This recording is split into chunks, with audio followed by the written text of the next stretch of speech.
Hi hello friends, ಎಲ್ಲರೂ ಹೇಗಿದ್ದೀರಾ? ನಾನು ನಿಮ್ಮ ಹಾರಮದನ್. ಎಲ್ಲರೂ ಚೆನ್ನಾಗಿದ್ದೀರಾ ಅಂದ್ಕೊಳ್ತೇನೆ.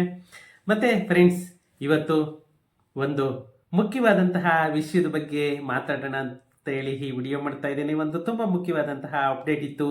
ಏನು ಅಂದರೆ, ನಮ್ಮ ಕರ್ನಾಟಕದ ಆಸ್ತಿ ಮಾಲೀಕರಿಗೆ ಒಂದು ಬಂಫರ್ ಮತ್ತೆ ಗುಡ್ ನ್ಯೂಸ್ ಅನ್ನ ನಮ್ಮ ಕರ್ನಾಟಕ ಸರ್ಕಾರ ನೀಡ್ತಾ ಇದೆ. ಏನಂತಂದ್ರೆ, ಇಲ್ಲಿ ಒಂದಷ್ಟು ಆಸ್ತಿಗಳಿಗೆ ಭೂ ಸ್ವಾಧೀನ ಪತ್ರದ ಪ್ರಮಾಣ ಪತ್ರ ಬೇಡ. ಏನು CCOC ಅನ್ನೋದಿತ್ತು, ಅದು ಇನ್ನು ಮುಂದೆ ಅವಶ್ಯಕತೆ ಇಲ್ಲ ಅಂತ ಹೇಳಿಬಿಟ್ಟು ನಮ್ಮ ಕರ್ನಾಟಕ ಸರ್ಕಾರ ಒಂದು ಘೋಷಣೆಯನ್ನ, ಒಂದು ಆದೇಶವನ್ನ ಮಾಡ್ತಾ ಇದೆ. ಅದು ಯಾವ ಪ್ರದೇಶಗಳಿಗೆ ಅಪ್ಲಿಕೇಬಲ್ ಆಗುತ್ತೆ, ಯಾವ ಬಿಲ್ಡಿಂಗ್ಗಳಿಗೆ CCOC ಬೇಡ ಅನ್ನೋದನ್ನ ಈ ವಿಡಿಯೋದಲ್ಲಿ ನೋಡೋಣ. ಅದಕ್ಕಿಂತ ಮುಂಚೆ ನನ್ನ ಚಾನಲನ್ನು ಇನ್ನು ಯಾರೆಲ್ಲ ಸಬ್ಸ್ಕ್ರೈಬ್ ಮಾಡ್ಕೊಳ್ಳಿಲ್ಲ, ಪ್ಲೀಸ್ ಸಬ್ಸ್ಕ್ರೈಬ್ ಮಾಡ್ಕೊಳ್ಳಿ. ಹಾಗೇನೆ ನನ್ನ ವಿಡಿಯೋಸನ್ನು ಶೇರ್ ಮಾಡೋ ಮುಖಾಂತರ ನನಗೆ ಸಪೋರ್ಟ್ ಮಾಡಿ ಅಂತ ಹೇಳ್ತಾ, ಫ್ರೆಂಡ್ಸ್, ಟೈಮ್ ವೇಸ್ಟ್ ಮಾಡೋದು ಬೇಡ, ನಾವು ವಿಡಿಯೋಗೆ ಎಂಟರ್ ಆಗೋಣ. ಏನು, ನಮ್ಮ ಕರ್ನಾಟಕ ಸರ್ಕಾರ ಈ ನಮ್ಮ ಆಸ್ತಿ ಮಾಲೀಕರಿಗೆ ಒಂದು ಸ್ವಾಧೀನ ಅನುಭವ ಪ್ರಮಾಣ ಪತ್ರ ಇನ್ನು ಮುಂದೆ ಬೇಡ ಅಂತ ಹೇಳ್ತಾ ಇದೆ. ಅದು ಯಾವ ಪ್ರಾಪರ್ಟಿಗಳಿಗೆ ಅಪ್ಲಿಕೇಬಲ್ ಆಗುತ್ತೆ ಅಂದ್ರೆ, ನಮ್ಮ ಕರ್ನಾಟಕ ಸರ್ಕಾರ ವಿವಿಧ ವಿಚಾರಗಳಲ್ಲಿ ಆಸ್ತಿದಾರರಿಗೆ ಒಂದು ಭರ್ಜರಿ ಗುಡ್ ನ್ಯೂಸ್ ಅನ್ನ ಕೊಡ್ತಾ ಇದೆ. ಆದ್ರೆ ಇದೀಗ ಏನು ಕಟ್ಟಡಗಳ ಆಸ್ತಿ ಮಾಲೀಕರಿಗೆ ಮತ್ತೊಂದು ಭರ್ಜರಿ ಗುಡ್ ನ್ಯೂಸ್ ಅನ್ನ ನೀಡಿದೆ ಅಂತಲೇ ಹೇಳಬೇಕು. ನಮ್ಮ ಬೆಂಗಳೂರು ಸೇರಿದಂತೆ ಕರ್ನಾಟಕದಲ್ಲಿ ಏನು ಪ್ರಾಪರ್ಟಿ ಓನರ್ಸ್ ಎದುರಿಸ್ತಾ ಇದ್ದಾರೆ, ಈ ಎಲ್ಲ ಸಮಸ್ಯೆಗಳಿಗೆ ಒಂದು ಪರಿಹಾರವನ್ನ ಕಂಡುಕೋಬೇಕು ಅಂತ ಹೇಳ್ಬಿಟ್ಟು ನಮ್ಮ ಕರ್ನಾಟಕ ಸರ್ಕಾರ ಎಲ್ಲ ರೀತಿಯಲ್ಲೂ ಕೂಡ ಒಂದು ಪ್ರಯತ್ನ ಮಾಡ್ತಾ ಇದೆ. ಆದ್ರೆ ಸ್ವಲ್ಪ ತಡ ಆಗ್ತಾ ಇದೆ. ಯಾಕಂತಂದ್ರೆ ಇವತ್ತು ಅವರು ಮಾಡ್ತಾ ಇರೋ ಒಂದೊಂದು ಉದ್ದೇಶ ಕೂಡ ತುಂಬಾನೇ ಒಳ್ಳೇದಾಗಿದೆ. ಆದ್ರೆ ಅದನ್ನ ಫಾಸ್ಟ್ ಆಗಿ ಮಾಡ್ತಾ ಇಲ್ಲ, ಅದೊಂದೇ ಇಲ್ಲಿ ಪ್ರಾಬ್ಲಮ್ ಆಗ್ತಾ ಇರೋದು. ಇದರಿಂದ ಏನು ಲಕ್ಷಾಂತರ ಜನರಿಗೆ ಮುಂದೆ ಆಗುವಂತಹ ಅನಾಹುತಗಳಿಗೆ ಇವತ್ತೇನೆ ಒಂದು ಬ್ರೇಕ್ ಆಗ್ತಾ ಇದೆ ಅಂತಲೇ ಹೇಳಬೇಕು. ಇತ್ತೀಚೆಗೆ ಬಿ ಖಾತಾದಿಂದ ಎ ಖಾತಾ ಪರಿವರ್ತನೆಗೆ ಕೂಡ ಅನುಮೋದನೆ ನೀಡಿತು. ಇದರಿಂದ ಕೂಡ ನಮ್ಮ ಬೆಂಗಳೂರು ಸೇರಿದಂತೆ ಸುಮಾರು ಕರ್ನಾಟಕದಾದ್ಯಂತ ಅಂದಾಜು ಸರಿಸುಮಾರು 30-40 ಲಕ್ಷಕ್ಕೂ ಹೆಚ್ಚು ಆಸ್ತಿದಾರರಿಗೆ ಇದು ಅನುಕೂಲ ಆಗುತ್ತೆ ಅಂತಲೇ ಹೇಳ್ಬೇಕು. ಯಾಕಂತಂದ್ರೆ ಇವಾಗ ಓನ್ಲಿ ಬೆಂಗಳೂರಲ್ಲಿ ಮಾತ್ರನೇ ಅದು ಅನೌನ್ಸ್ ಮಾಡಿದ್ದಾರೆ. ಫ್ಯೂಚರ್ ಅಲ್ಲಿ ಅದನ್ನ ರೂರಲ್ಗೂ ಕೂಡ ಸ್ಪ್ರೆಡ್ ಮಾಡ್ತೀವಿ ಅಂತ ಹೇಳ್ತಾ ಇದ್ದಾರೆ. ಆದ್ರೆ ಇವತ್ತಿನ ಗುಡ್ ನ್ಯೂಸ್ ಏನಂತ ಅಂದ್ರೆ, 1200 ಚದುರ ಅಡಿ ವಿಸ್ತೀರ್ಣದವರೆಗೆ, ಅಂದ್ರೆ ನೆಲಮಹಡಿ ಪ್ಲಸ್ 2 ಅಂತಸ್ತು, ಗ್ರೌಂಡ್ ಪ್ಲಸ್ 2 ಅಥವಾ ಸ್ಟಿಲ್ಟ್ ಪ್ಲಸ್ 3 ಅಂತಸ್ತು ವರೆಗಿನ, ಅಂದ್ರೆ ಗ್ರೌಂಡ್ ಪ್ಲಸ್ 2 ಆಗ್ಬೋದು ಅಥವಾ ಸಿಲ್ಟ್ ಪ್ಲಸ್ 3, ಏನು ಅಲ್ಲಿಗೆ 4 ಫ್ಲೋರ್ ಈ ಬಿಲ್ಡಿಂಗ್ಗಳಿಗೆ ಅಥವಾ ಕಟ್ಟಡಗಳಿಗೆ ಸ್ವಾಧೀನ ಅನುಭವ ಪತ್ರ OC ಅಂತ ಏನ್ ಹೇಳ್ತೀವಿ ನಾವು, ಆ OC ತೆಗೆದುಕೊಳ್ಳೋದಕ್ಕೆ ಸಂಬಂಧಿಸಿದಂತೆ ಇನ್ನು ವಿನಾಯಿತಿಯನ್ನ ಕೊಡ್ತಾ ಇದ್ದಾರೆ. ಇದರಿಂದ ನಮ್ಮ ಕರ್ನಾಟಕದ ಲಕ್ಷಾಂತರ ಜನರಿಗೆ ಅನುಕೂಲ ಆಗ್ತಾ ಇದೆ ಅಂತಲೇ ಹೇಳಬೇಕು.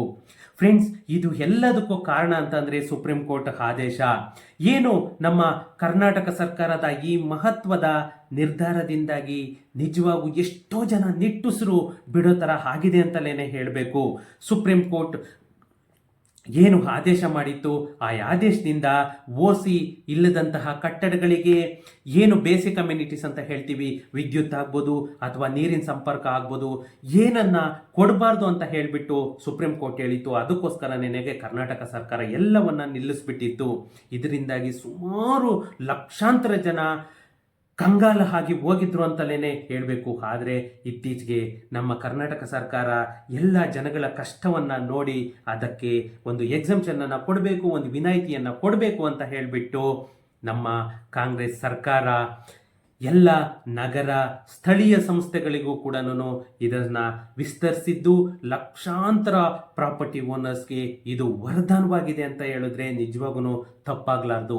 ಯಾಕಂತಂದ್ರೆ ನಮ್ಮ ಬೆಂಗಳೂರು ಸೇರಿದಂತೆ ಎಲ್ಲ ಪಾಲಿಕೆ, ನಗರಸಭೆ, ಪುರಸಭೆ ಎಲ್ಲವಕ್ಕೂ ಕೂಡ ಕಟ್ಟಡದ ಸ್ವಾಧೀನ ಅನುಭವ ಪ್ರಮಾಣ ಪತ್ರ ಏನು OC ಅಂತ ಏನು ಹೇಳ್ತೀವಿ, ಇದಕ್ಕೆ ಎಕ್ಸಂಪ್ಷನ್ ಅನ್ನ ಕೊಟ್ಟು ಒಂದು ನಿಜವಾಗೂ ಕೂಡ ಒಂದು ಹ್ಯಾಂಡ್ಸ್ ಅಪ್ ಹೇಳಬೇಕು ಕರ್ನಾಟಕ ಸರ್ಕಾರಕ್ಕೆ. ಯಾಕಂತಂದರೆ ಸುಮಾರು ಜನ ಮಿಡ್ಲ್ ಕ್ಲಾಸ್ ಅವ್ರು ಎಷ್ಟೋ ಜನ ಕಟ್ಟೋದೆಲ್ಲ ಗ್ರೌಂಡ್+2 ಮತ್ತು ಗ್ರೌಂಡ್+3 ಕಟ್ತಾರೆ. ಇವ್ಯಾವಕ್ಕೂ ಕೂಡ ಅಪ್ ಟು ಗ್ರೌಂಡ್+3ವರೆಗೂ ಸ್ಟಿಲ್ಟ್+3 ಅಂದರೆ ಬೇಸ್ಮೆಂಟ್ ಪಾರ್ಕಿಂಗ್ ಏನು ಮಾಡಿರ್ತಾರೆ, ಗ್ರೌಂಡ್ ಲೆವೆಲ್ ಅಲ್ಲ, ಸ್ಟಿಲ್ಟ್ ಲೆವೆಲ್ ಅಂತ ಏನು ಹೇಳ್ತೀವಿ, ಅಲ್ಲಿಂದ ನಿಮಗೆ 3 ಫ್ಲೋರು ಅಥವಾ ಗ್ರೌಂಡಲ್ಲಿ ನೀವು ಪಾರ್ಕಿಂಗ್ ಬಿಟ್ಟರೆ +2 ಗ್ರೌಂಡ್+2 ಅಷ್ಟಕ್ಕೂ ಕೂಡ ನಿಮಗೆ OC ಅವಶ್ಯಕತೆ ಇಲ್ಲ, CCನೂ ಅವಶ್ಯಕತೆ ಇಲ್ಲ ಅಂತ ಹೇಳ್ಬಿಟ್ಟು ನಮ್ಮ ಕರ್ನಾಟಕ ಸರ್ಕಾರ ಆದೇಶವನ್ನು ಮಾಡ್ತಾ ಇದೆ. ಯಾಕಂತಂದರೆ ಸುಮಾರು 1200 ಚದುರ ಅಡಿ 1200 ಚದುರ ಅಡಿವರೆಗೆ ಅದರ ಮೇಲೆ ಕೂಡ ಯೋಚನೆ ಮಾಡ್ತಾ ಇದೆ. ಬಟ್ ಇನ್ನೂ ಕೂಡ ಅದು ಜಾರಿಗೆ ಬರಲಿಲ್ಲ. ಯಾಕಂತಂದರೆ ಎಲ್ಲರಿಗೂ ಕೂಡ ಅಪ್ ಟು 60-40ವರೆಗೂ ಕೂಡ ಅದನ್ನು ಮಾಡಬೇಕು ಅಂತಲೇ ಇರೋದು. ಇದಕ್ಕೆ ನಮ್ಮ ಕರ್ನಾಟಕ ಸರ್ಕಾರ ಆಲ್ರೆಡಿ ಯೋಚನೆಯನ್ನು ಮಾಡ್ತಾ ಇದೆ. ಇದು ಒಂದು ಜನಗಳಿಗೆ ನಿಜವಾಗೂ ಎಷ್ಟು ಉಪಯೋಗ ಆಗ್ತಾ ಇದೆ ಅಂತಂದರೆ, ಯಾಕಂದರೆ ನಿಮಗೆ ಅದು CC ತೊಗೊಳ್ಳೋದು ಒಂದು ಕಡೆ ಆದರೆ ಆ ಆಫೀಸುಗಳಿಗೆ ಅಲಿಯೋದು, ಆ ಡಾಕ್ಯುಮೆಂಟ್ ಎಲ್ಲ ಸಬ್ಮಿಟ್ ಮಾಡೋದೇ ಒಂದು ತಲೆನೋವಾಗೈತೆ. ಯಾಕಂದರೆ ಎಲ್ಲರಿಗೂ ಕೂಡ ಅದರಲ್ಲಿ ನಾಲೆಡ್ಜ್ ಇರಲ್ಲ.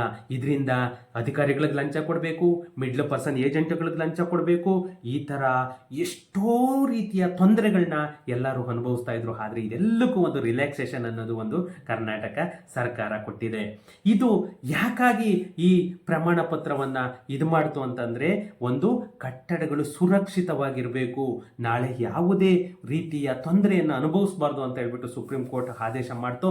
ಆದರೆ ಅದು ಇಲ್ಲೆಲ್ಲನೂ ಜಾರಿಗೆ ಮಾಡೋದು ತುಂಬ ಕಷ್ಟ. ಯಾಕಂದರೆ ರೂರಲ್ಗಂತೂ ಮಾಡ್ಲಿಕ್ಕೆ ಅಲ್ಲಿ ಎಷ್ಟೋ ಜನ ಎಜುಕೇಟೆಡ್ಸ್ ಇರ್ತಾರೆ, ಅವರೆಲ್ಲರಿಗೂ ಅಫಿಷಿಯಲ್ಸ್ ಕರೆಕ್ಟಾಗಿ ಅಲ್ಲಿ ಅಧಿಕಾರಿಗಳು ಸ್ಪಂದಿಸಲ್ಲ. ಎಷ್ಟು ಕಿರಿಕಿರಿ ಅನುಭವಿಸ್ತಾರೆ ಅಂದರೆ ಅದು ನೋಡಿದವ್ರಿಗೆ ಮಾತ್ರನೇ ಗೊತ್ತಾಗುತ್ತೆ. ಫ್ರೆಂಡ್ಸ್, ಇದು ಯಾವ ಕಾರಣಕ್ಕಾಗಿ ರದ್ದನ್ನು ಮಾಡಿದ್ರು ಈ ಪ್ರಮಾಣ ಪತ್ರ ಅಂತ ನೋಡೋದಾದರೆ, ಪ್ರತಿ ಕಟ್ಟಡವನ್ನು ಅಂದರೆ ರಾಜ್ಯದಲ್ಲಿ ಎಷ್ಟು ಕಟ್ಟಡ ಇದೆ ಅಷ್ಟು ಕಟ್ಟಡಕ್ಕೂ ಕೂಡ OC ಅಥವಾ CC ಕೊಡಬೇಕು ಅಂತಂದರೆ ಪ್ರತಿಯೊಂದು ಬಿಲ್ಡಿಂಗಿಗೂ ಕೂಡ ಅಫಿಷಿಯಲ್ಸ್ ಹೋಗಿ ವೆರಿಫಿಕೇಷನನ್ನು ಮಾಡಬೇಕು. ಇದು ಕರೆಕ್ಟಾಗಿ ಕಟ್ತಿದ್ದಾರಾ, ಏನು ರೂಲ್ಸ್ ಬ್ರೇಕ್ ಮಾಡ್ತಾ ಇಲ್ವಾ, ಅಪ್ರೂವಲ್ ತೊಗೊಂಡಿದ್ದಾರಾ, ಪ್ರತಿಯೊಂದು ಕೂಡ ಪರಿಶೀಲನೆ ಮಾಡಲೇಬೇಕು, ವೆರಿಫಿಕೇಷನ್ಗೆ ಹೋಗಲೇಬೇಕು ಅಧಿಕಾರಿ. ಆದರೆ ಸಿಬ್ಬಂದಿ ಕೊರತೆ ಇರೋದ್ರಿಂದ ಮತ್ತೆ ಅಲ್ಲಿ ಹೋಗಿ ಅದನ್ನೆಲ್ಲ ರಿಪೋರ್ಟ್ ತೊಗೊಂಡು ಬಂದು ಆ ರಿಪೋರ್ಟ್ ಎಲ್ಲ ಸಬ್ಮಿಟ್ ಮಾಡಿ ಇದು ಮಾಡೋದಕ್ಕೆ ತುಂಬ ತೊಂದರೆ ಆಗಿದೆ ಅಂತ ಹೇಳ್ಬಿಟ್ಟು ಕರ್ನಾಟಕ ಸರ್ಕಾರ ಇದನ್ನು ರದ್ದುಗೊಳಿಸ್ತು. ಆದರೆ ಈ ನಮ್ಮ ಕರ್ನಾಟಕ ಪುರಸಭೆ ಕಾಯ್ದೆ ಏನು 1964 ಕಾಲಂ ನಂಬರ್ 190/2A ಅಡಿಯಲ್ಲಿ ನೀಡಲಾದಂತಹ ಅಧಿಕಾರವನ್ನು ಬಳಸಿಕೊಂಡು ಈ ತೀರ್ಮಾನವನ್ನು ತಗೊಂಡಿದ್ದೀವಿ ಅಂತ ಹೇಳ್ಬಿಟ್ಟು ನಮ್ಮ ಕರ್ನಾಟಕ ಸರ್ಕಾರ ಹೇಳ್ತಾ ಇದೆ. ಅವರು ಯಾವ ಸೆಕ್ಷನ್ ಅಡಿಯಲ್ಲಾದರೂ ತಗೊಂಡ್ಲಿ, ನಮ್ಮ ರೈತರು ಏನು ಎಷ್ಟೋ ಜನ ರೈತರು ಅದೆಲ್ಲ ಗೊತ್ತೇ ಇಲ್ಲದೆ ಇರೋಂಥದ್ದು ಅವರಿಗೆಲ್ಲ ಪರದಾಡೋದನ್ನು ತಪ್ಪಿಸ್ತು, ಮಿಡ್ಲ್ ಕ್ಲಾಸ್ ಅವರಿಗೆ ಒಂದು ರಿಸ್ಕನ್ನು ತಪ್ಪಿಸ್ತು, ಒಂದು ತಲೆನೋವನ್ನು ಕಡಿಮೆ ಮಾಡ್ತು. ಇಷ್ಟು ಸಾಕು. ಅವ್ರು ಯಾವ ಸೆಕ್ಷನ್ ಆದರೂ ಹಾಕೊಂಡ್ಲಿ, ಏನಾದರೂ ಹಾಕೊಂಡ್ಲಿ, ಸುಪ್ರೀಂ ಕೋರ್ಟ್ ಆರ್ಡ್ರನ್ನು ಬ್ರೇಕ್ ಮಾಡಿದ್ದಾರೆ ಅಂತ ಹೇಳಿ ಬೇಕಾದ್ರೆ ಸುಪ್ರೀಂ ಕೋರ್ಟ್ಗಾದ್ರೂ ಇವರು ಅಪ್ಡೇಟನ್ನು ಕೊಟ್ಕೊಂಡ್ಲಿ. ಆದರೆ ಒಂದು ಜನಗಳ ಮೈಂಡಿಗೆ ಒಂದು ರಿಲ್ಯಾಕ್ಸೇಷನನ್ನು ಕೊಡ್ತು. ಅಷ್ಟಕ್ಕೆ ನಾವು ಖುಷಿ ಪಡೋಣ. ಫ್ರೆಂಡ್ಸ್, ಏನಾದರೂ ಇತ್ತು ಅಂದರೆ ನನಗೆ ಕಮೆಂಟ್ ಮಾಡಿ. ಸಿಗೋಣ ನೆಕ್ಸ್ಟ್ ವಿಡಿಯೋದಲ್ಲಿ.